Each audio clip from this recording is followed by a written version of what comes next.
plain language is really more show than just tell. You have to see the concepts and how they are used pragmatically, not just a discussion about it. But I always like to start out with,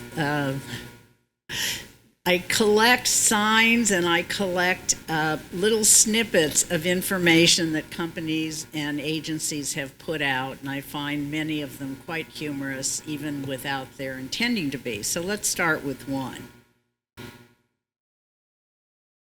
So what I need is a list of unknown problems we're likely to encounter. Now, if you had the talent to list unknown problems, I think you'd be doing quite well. Or this one, email is not to be used to pass on data or information, only company business. So I can't figure out what is that business. And then finally, I love this one because it's so full of irony. I didn't identify the other companies, but I'm definitely going to identify this one. We know the communication is a problem, but the company is not going to discuss it with employees. AT&T. Do you think the person who wrote that understood the concept of irony? I'm not so sure. So I want to ask you to think about the past week. And if you received let's say you received a report that was just page after page after page of information, and so you thought, oh, I'll read it later. Or you got an email where the paragraph was so dense and there were so many commas that you just thought, I don't have the brain power to work through that information. Or maybe you received an explanation of benefits from your health insurance. Or maybe you received something from your own organization. So if you've received any written content that caused you to decide, maybe I'll read it later, would you raise your hand? Yeah, see, you're my people. We are all in this together. Now let me ask you just to shout out, how did that experience make you feel?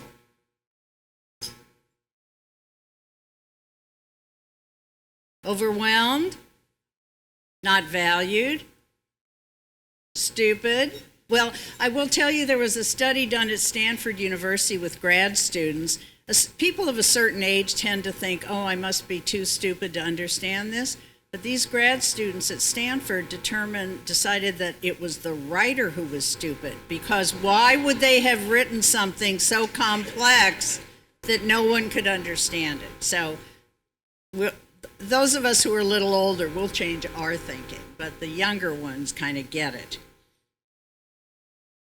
So how did that make you feel? So, example, the other day I was at my ophthalmologist's office, and I'd had cataract surgery, so they're looking in my eyes, and the woman said, how do you see well when your eyes are in a superior position?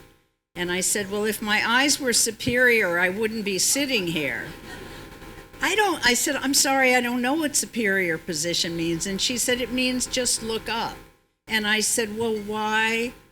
It might be, I try to be nice. This happens to me every day. Please say to people who don't speak ophthalmology, you just mean look up.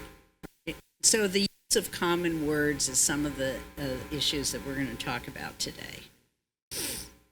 So now I'm going to put you in an uncomfortable position, and I'm doing this because there's so much empathy in this room for people who have limited English proficiency. And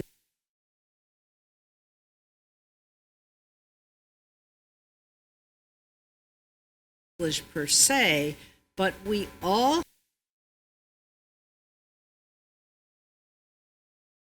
how about this? You've gone to the doctor, and this is what the doctor tells you about your medication. Now, if there's anyone with a medical background in here, don't say anything. Yes, ma'am. Okay, do you know what these words mean? Okay, so even someone who knows some doesn't know all. So this is the way a doctor would write this, perhaps if the doctor were speaking to other people, but not to the patient who doesn't speak their language. So a bureaucrat got a hold of this, and then the same information became this.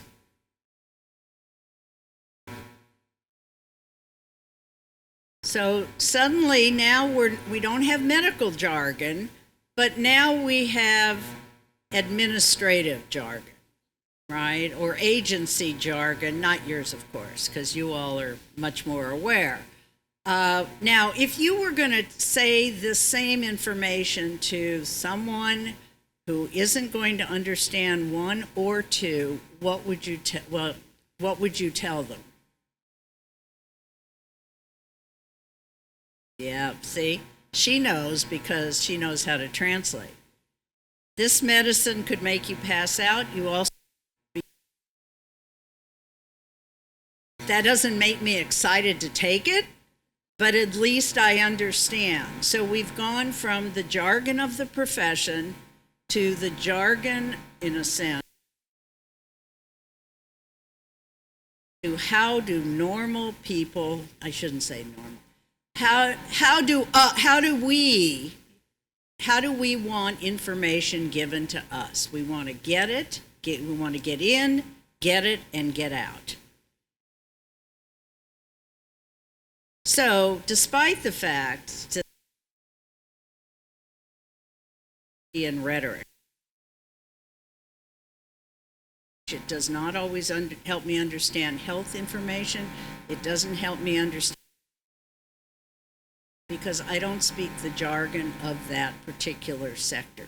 So I think when we think about limited English proficiency, it's not only, although this is significant, obviously, it is not only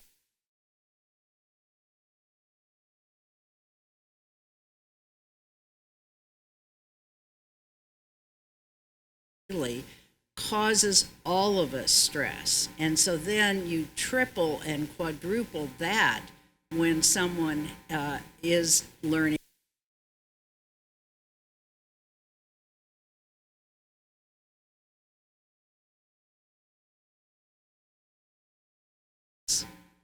If I sign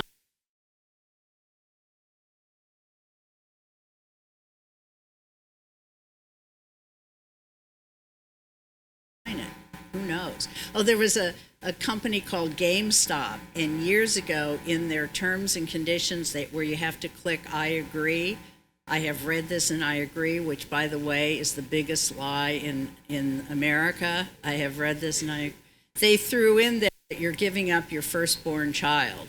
And like 85% of the people just click, click, click. Luckily, they didn't go around collecting, but there it was. So what are we going to talk about what the language have to adhere to? What does it require? I'll give you a definition of plain language. Why do we need it? I mean, it's obvious in what you all are trying to accomplish. Plain language is critical. What are the issues, and then what are the strategies?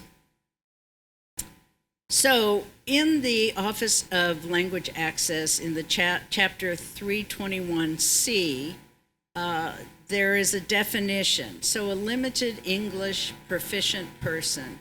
I don't normally read. Those in the back might not be able to see it, so forgive me for doing this, but I will.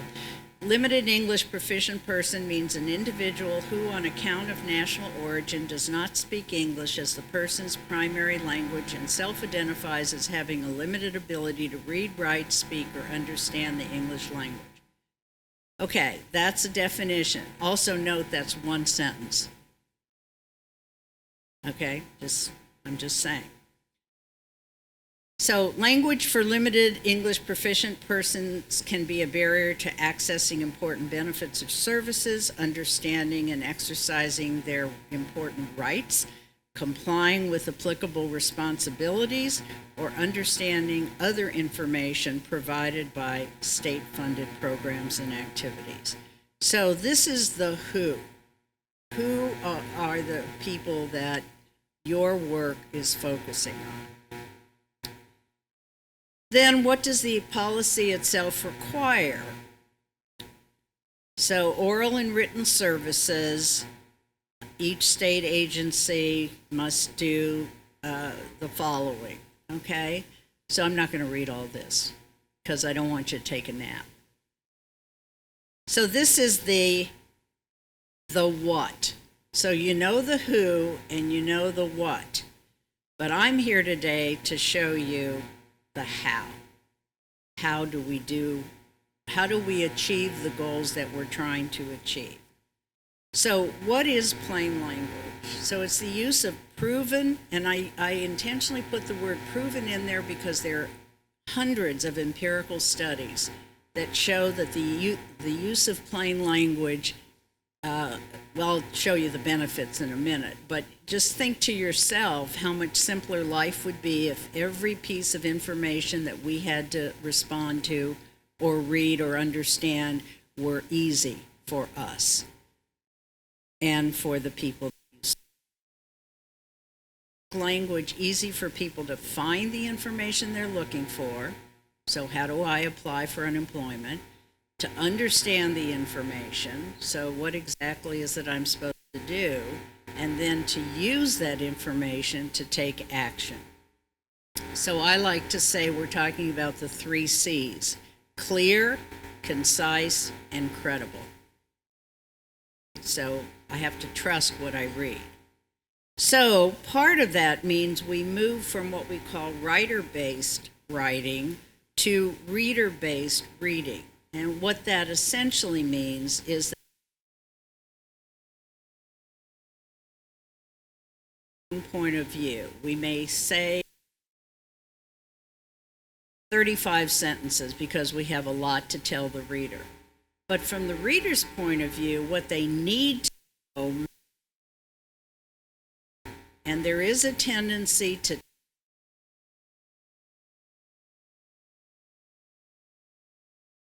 show you a good example, I think, of that in just a minute. But writing, plain language is writing that's clear without jargon or abbreviations. I have to confess, there were some acronyms used this morning that I had to look up on my phone. Or I had some conversation with someone I had known in Charlotte, and she had to explain a couple of things that you all were talking about because I don't live in your environment. I don't know the way you speak to each other. So anyway, information that the average person would not know. It has to be concise, well organized, and easily understood the time they read or hear it. So everything I say to you about written language really is applicable to spoken language as well. You do not want to go to a cocktail party and listen to that doctor talk about that medication, right? Okay, so why do we need plain language? So what do you think? Why do we need it?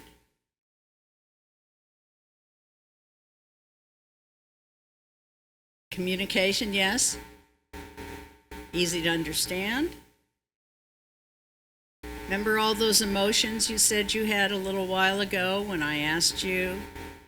So we don't want our citizens feeling that, do we? So problems. The average U.S. adult reads at the 8th grade level. This is not necessarily people for whom English is a second language. This is all adults in the United States. 54% of U.S. adults are below the 6th grade reading level. 25%, now I'm not sure my statistic matches one that was said earlier, but what I had read, 25% of Hawaiians are non-English speakers at home, which means that in many situations, the one person who does speak English might be the teenager who's gone through school, and that person's responsibility is to read that insurance policy and explain it to their parents, imagine them trying to do that. 1 in 6 Hawaiian residents can read only elementary. So solutions. Well, let me back up for a minute. So what does that mean? Too much information, we're too tired, we're too focused, and there was a study done by Deloitte recently that said that the use of plain ability to believe that what they're receiving is honest and trustworthy.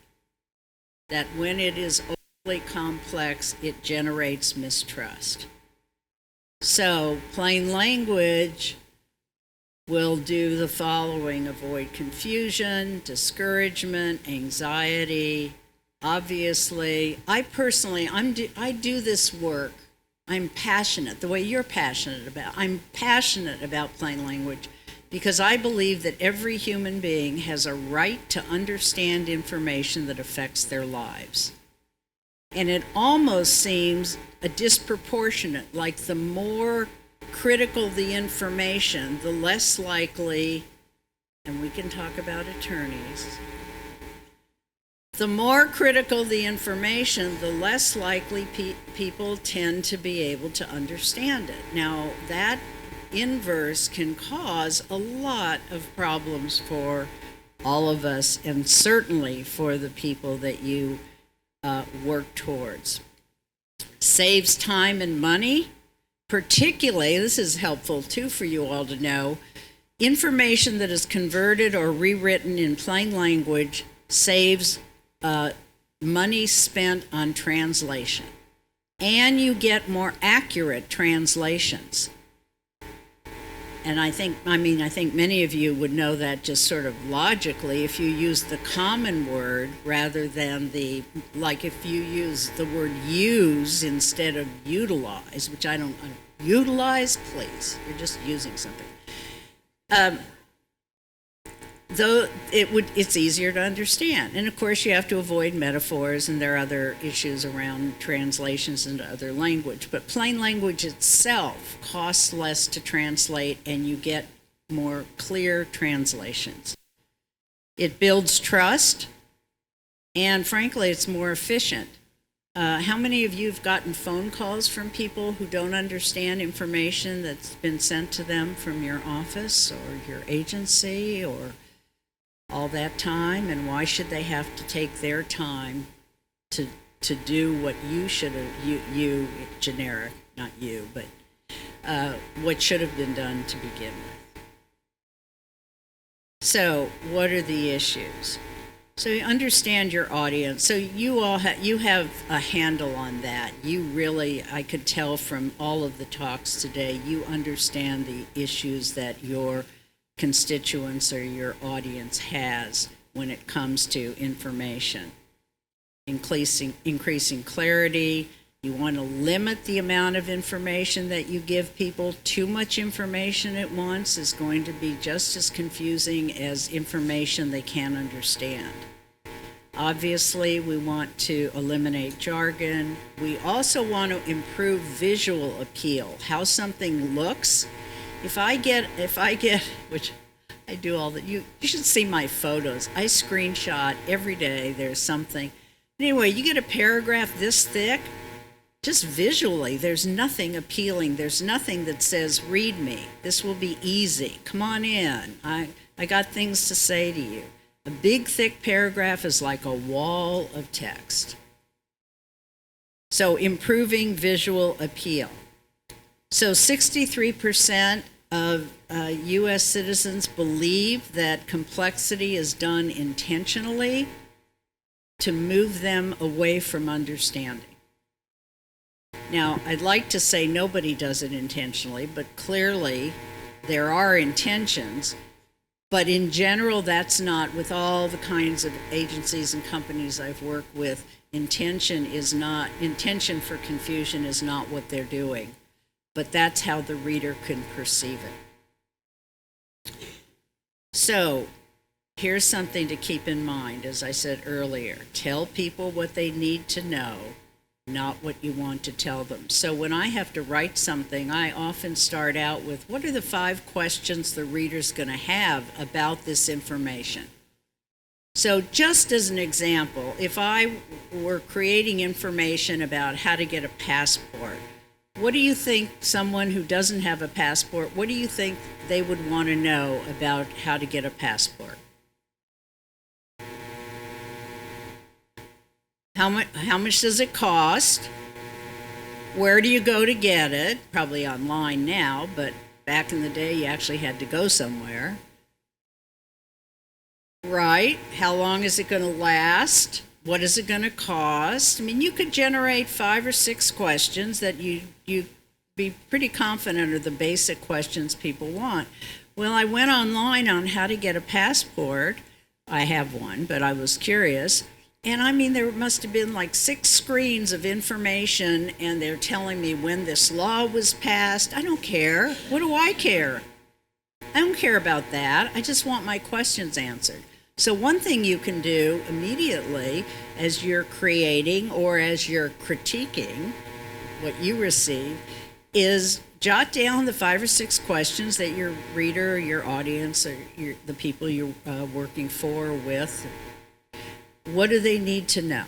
And start there, reader-based, instead of what do I want to tell them, writer-based. And be more human.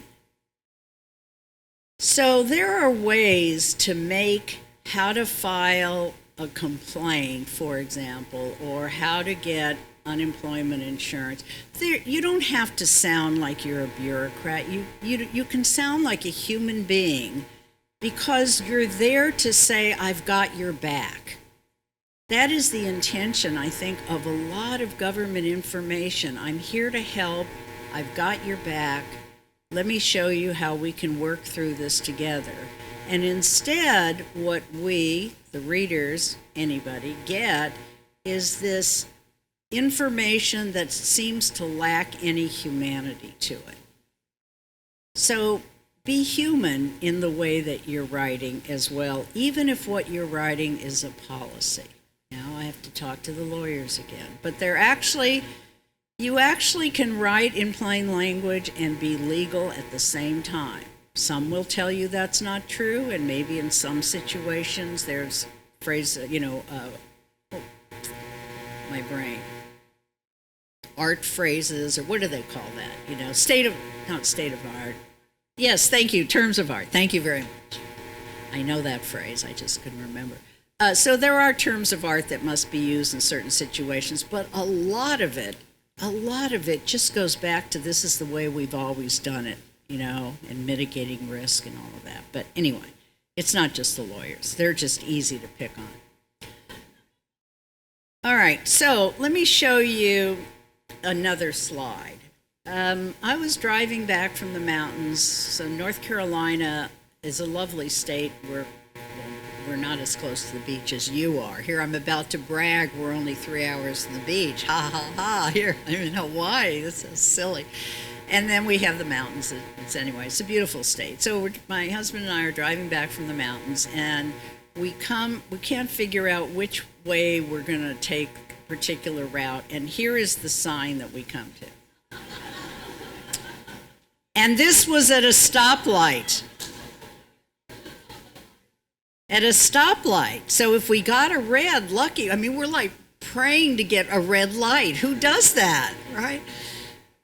So anyway, I just wanted you to experience the frustration so we had to pull off the side of the road and then GPS it and figure out which of these routes are we going to take. So send me pictures. You'll see thousands of these in your lifetime.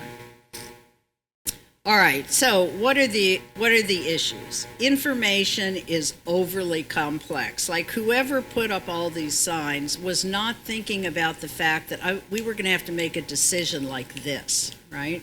They just were putting up the signs. So the issues are information that is overly complex, Emotions, we mentioned that, but I'll tell you why emotions and language are so closely related. That's because they occupy the same area in the brain. So if you look at this, above there's Wernicke's area where we process or understand language, and then there's Broca area where we express language. But in the temporal lobe, both language and emotions exist together.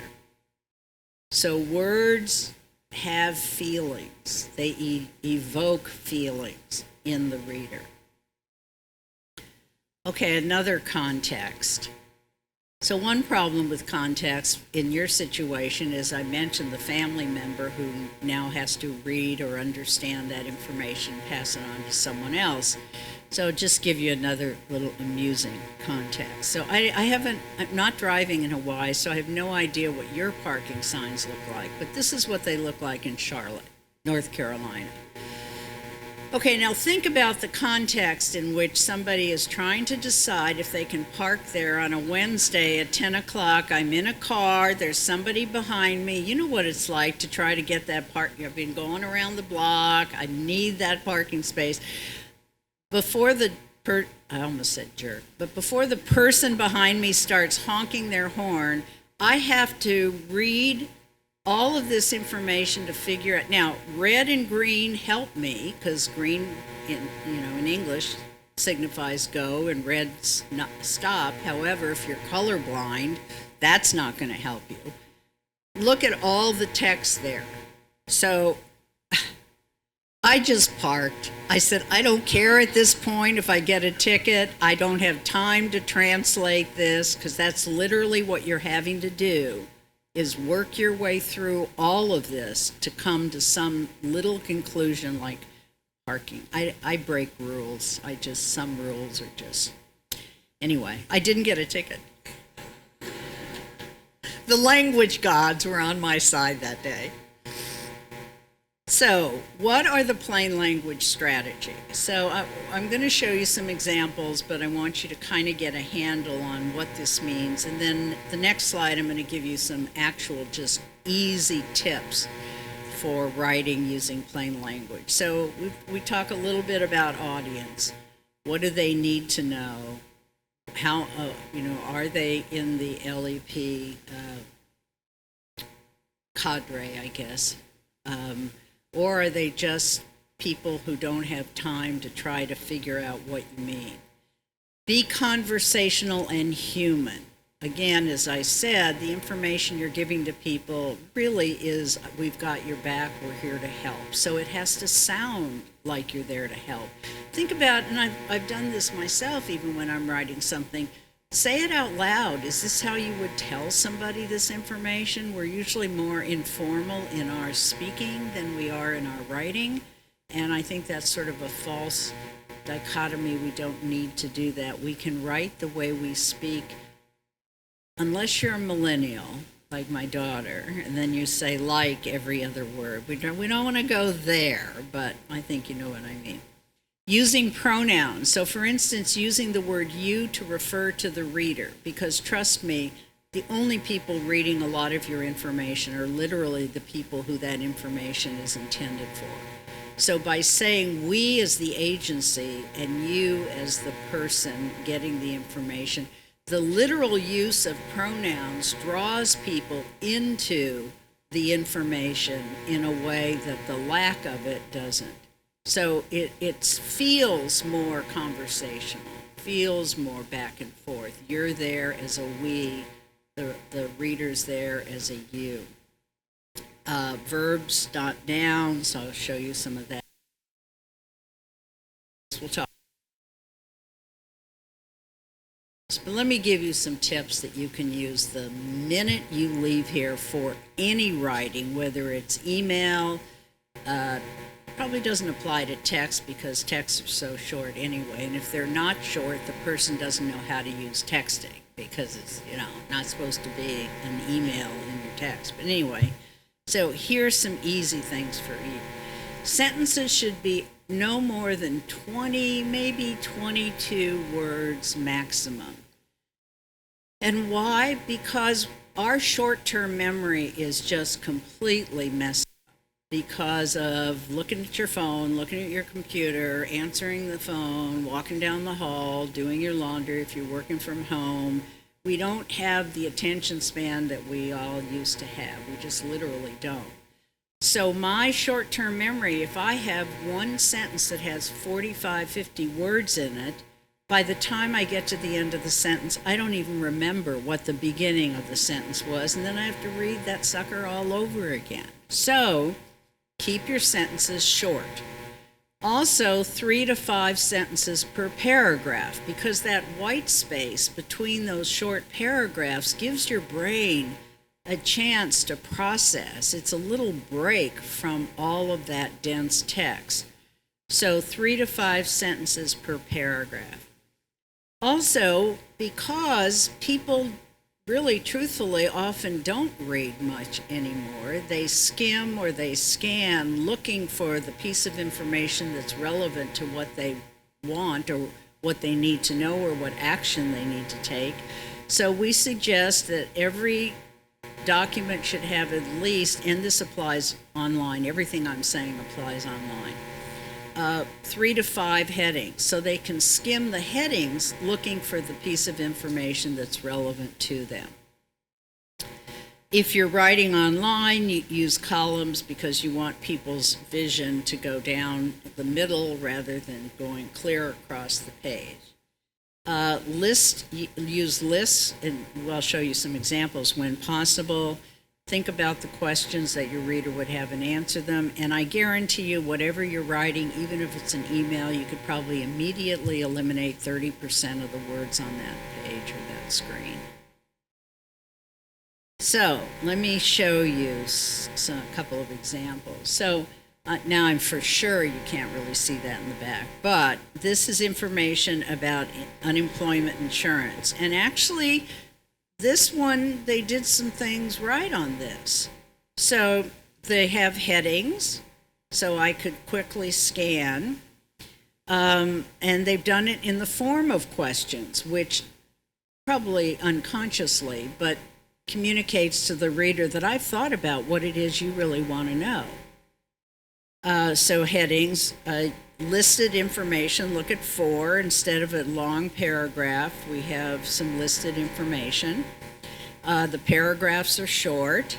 They are using pronouns, at least the pronoun you. And the sentences are relatively short. However, let's take one paragraph and let me show you the original, and then I'll show you how I rewrote it. And then you'll, I think, see the difference. So this is the original. This is just number 1 in that. And again, I apologize for those of you in the back if you can't see it. So just trust everything I say. So so this is intended, I assume, to be read by somebody who wants to apply for unemployment insurance or unemployment compensation. So already that word compensation. So unemployment insurance, so here's the first area where I go, provides temporary financial assistance. Okay, I think there are better ways, like the word provide. What's a simple way to say provide? Yes, you are my people. Or the unemployment compensation program was established by Congress in 1935. Do I really need to know that? Is there literally a reason that the reader needs to know when this act? No. Are you bragging, or are you just saying this is like real? Gone. Okay. Then benefit eligibility requirements are determined by state law. Okay, so there's also a lot of passive voice in here. So in other words, it should say state law requirements, blah, blah, blah. So anyway, here's how I rewrote it.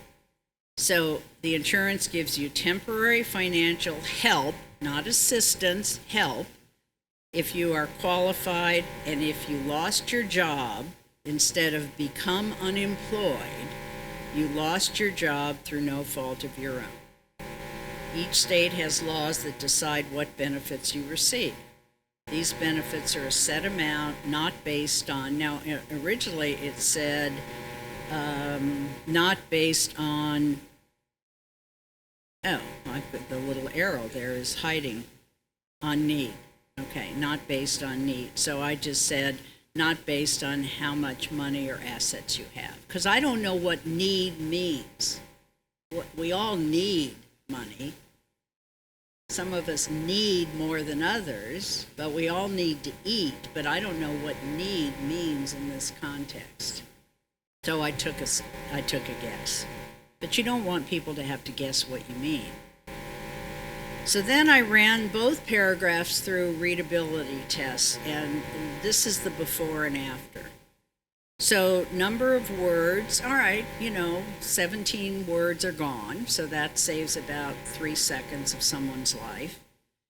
The average words per sentence is great, 14. So these were short sentences, so that's hooray for that. The grade level of the first paragraph was 12, because the more syllables a word has, the presumption is the harder it is to understand that word. So now it's down to 7th grade, and if the average adult reads at the 8th grade level, we're doing better than that. And reading ease, which is a way to determine how easy it is for someone to read something, goes from 0 to 100. The higher the score, the easier it is to read. And the standard is between 55 and 70. However, 32 is like trying to work through an article in the Harvard Law Review. Now, you all would probably understand what that original said because you live in that world. But again, why say assistance when you could just say help? It does not, please understand this, it does not make you look simple because you use simple language. It makes you look like you are working to the benefit of the people who have to read it. So consider your audience. People read 30% slower online. So think about that. At least people my age. Maybe the younger people read more quickly online, but people read slower online. We read just in time. No one takes unemployment information to the beach, right? And the just in time could be 2 days before we have to file that claim, and we didn't know that because that information wasn't right up at the top to tell me you got to do this quickly. Yes, ma'am.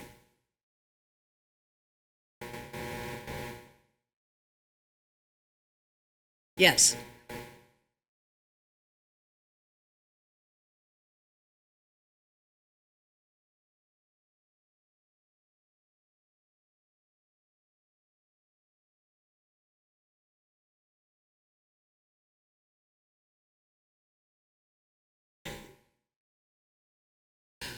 Oh, I love you.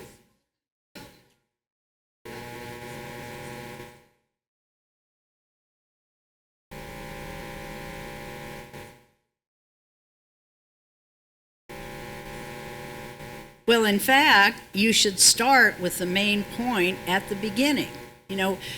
Okay, you should. So I was a professor, so I'm allowed to say this. The way you are taught to write in college is not the way you write when you enter the world of work. All those essays where you had to build, and then the conclusion was, okay, here's what I've decided I'm really trying to say. It's exactly the opposite. And journalists don't do this anymore either, which just sort of drives me crazy. The main idea should be at the very top. The what and the why and the how should be right at the beginning. And then if you have to justify or explain, you do that afterwards. So thank you. That was you and I. We need to talk. Okay. Meaning does not reside in the words themselves. It resides in the reader's brain, who then interprets. And then, okay, so I want to skip to some of the other examples. So here's a good example. I mentioned this in a different context.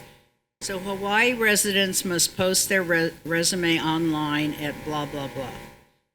The internet-based job matching system used by the state workforce. Do I really care what system you're using? I just want that link. That's all I need. Where is it? Where do I post it? I don't need, let's come up with an acronym. Let's come up with an emoji that, maybe tearing your hair out or the too much information or whatever. All right, so let me give you another one. I really enjoy playing with this one. Okay, so this comes from one of your documents. So it's against the law for this recipient to discriminate on the following basis. And then there's a whole list. So how many things are listed? How many things are there? How many individual ways are we not allowed to discriminate?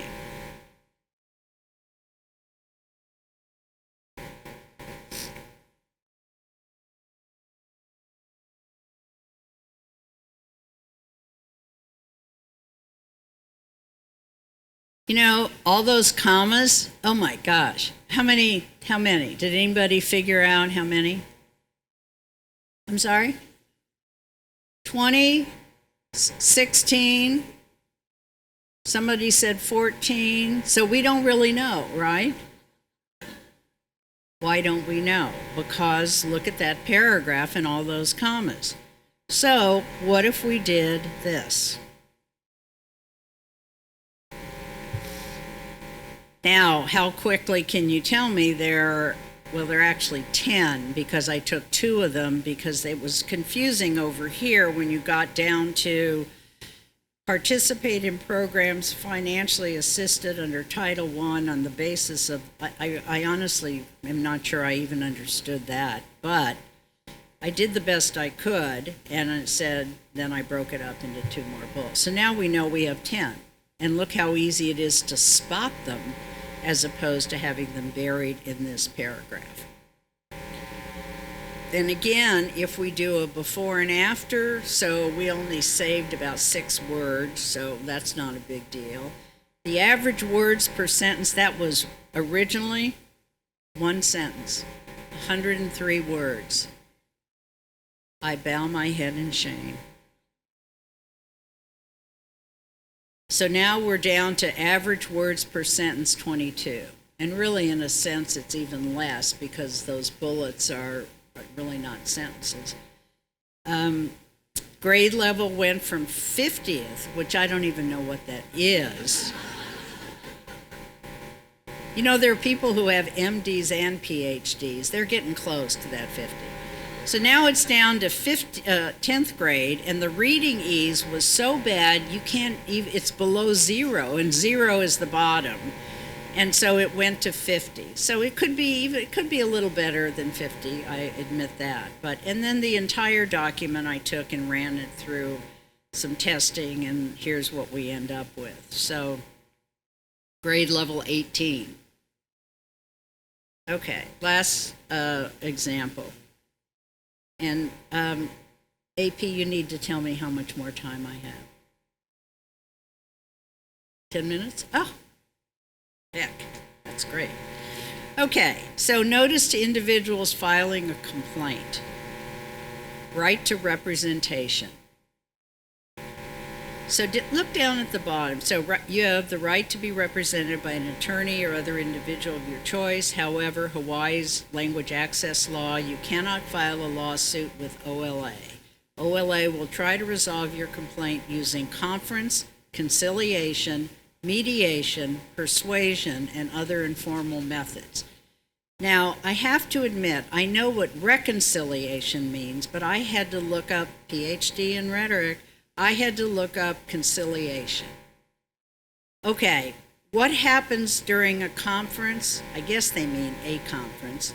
Conference, conciliation, mediation, persuasion. What do they all have in common? Okay, I'll show you. So you have the right to have an attorney or anyone else you choose to speak for you, not an individual, anyone else.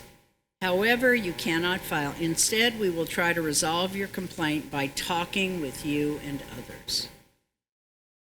So mediation, the average person, even with a high school degree, doesn't necessarily know. Why assume, see, lawyers, those are lawyer words. Mediation, I don't know what conciliation is. I've forgotten. I had to look it up. Persuasion, I don't know. That sounds a little scary. And really, all you're saying is talk to us and we will help you resolve it. Right? So tell me that. So again, the before and after, it's only one word fewer, so it wasn't like I was able to make it more concise. 3 sentences, so the top 3 things they did well in the original, but the grade level dropped to 7 and the reading ease went to 66, which is great. And that would be like, probably even Harry Potter would be harder than that. So, and again, the entire document, so there's some issues.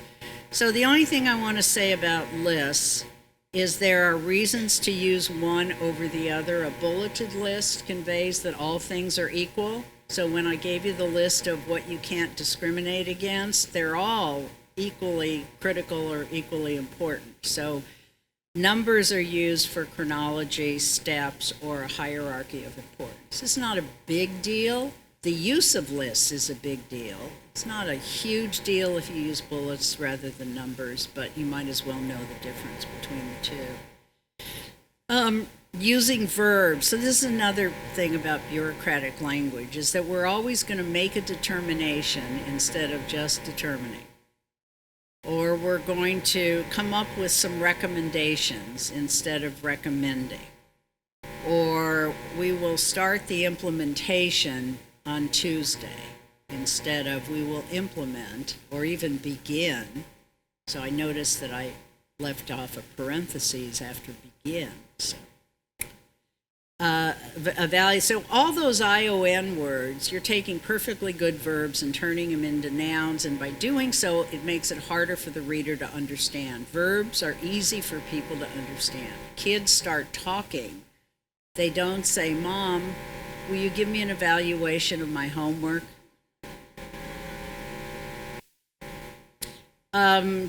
These are some things I just found. These are real simple things that I found in some of your document. If I consent to something, that means I agree to it. So why not just say agree? So move out, and the other one about your job, it said separation from work.